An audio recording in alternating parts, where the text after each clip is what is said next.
Welcome to tutorial 2.7 part 2 on naming ionic compounds.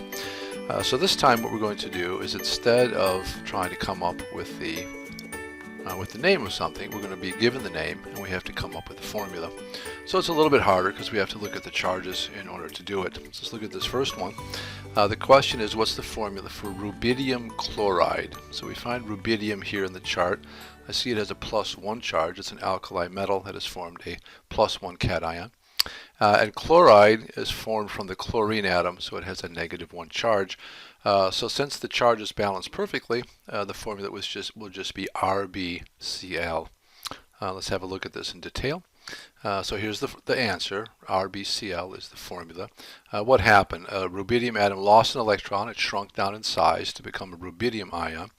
Where'd the electron go? It went to the chlorine atom, which then is swollen in size to become the chloride ion. And for every one rubidium, one chloride ion would form, and they would cluster together. I just showed a two-dimensional structure here. In 3D it would look different, to give you the sense that RbCl does not refer to a particular molecule, but to the ratio of rubidium to chloride ions in the final crystal or material that forms as an ionic compound. Alright, so that's the first one. Let's try another one. Potassium oxide, same idea. We've got a +1 ion in potassium. However, oxide has a -2 ion. In order to have 2 electrons transferred, we'll need to have 2 potassium atoms involved for every 1 oxygen atom to form a potassium ion, 2 of them for every 1 oxide ion. Here's a picture of it. So the formula is K2O. 2 potassiums will be formed in the compound for every 1 oxide. These 2 potassium atoms lose 1 electron apiece to become more stable ions. These stable ions are the potassium ions. Both electrons from each of these 2 potassiums are accepted by a single oxygen atom, which then is swollen in size to become the oxide ion. So in the final compound, for every 2 potassiums, there will be a single oxide. Let's try the next one. Aluminum chloride. Aluminum has a +3 charge, so it loses 3 electrons. The nonmetal that's accepting those electrons is chlorine. It will accept 1 apiece, so we'll need 3 chlorides for every 1 aluminum. The formula is AlCl3. Here it is in detail.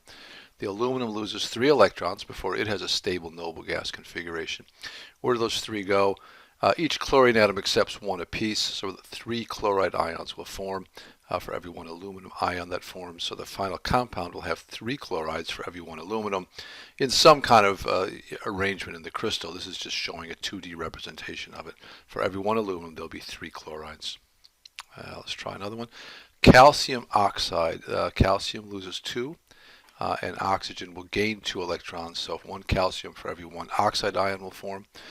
Here's a single calcium losing 2. The 2 electrons go to the oxygen atom, which gains 2. For every 1 calcium, 1 oxide ion will be attracted to form calcium oxide. A couple more. I don't know if I go through the drawings every time. I can't remember. What's the formula for aluminum oxide? Aluminum loses 3. Oxygen only will accept 2 out of those 3. So it looks like 6 electrons will have to be transferred to accommodate the differences in charge. So 2 aluminums for every 3 oxides. Here's a picture of it. These 2 aluminums lose a total of 6 electrons. Here they are, these 6 electrons. So you form 2 aluminum ions. 3 oxygen atoms will accept those 6 electrons to form 3 oxide ions. The formula will be Al2O3.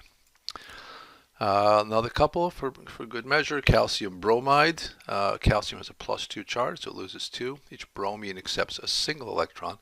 So for every 1 calcium ion, there will be 2 bromide ions. So CaBr2 is the formula for it.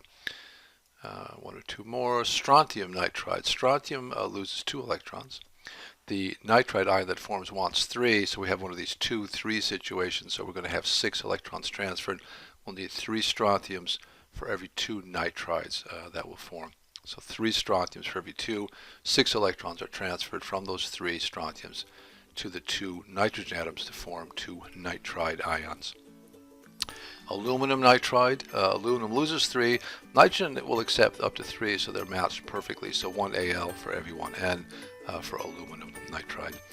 So that's it. You just have this chart in front of you. You look at the charges and get the charges to balance so that the same amount of charge, the positive charge, for the cation is present for the same negative charge on the anions. That's it. Good luck with those. Practice, and I think you'll have no problem with it. See you in class. Thanks.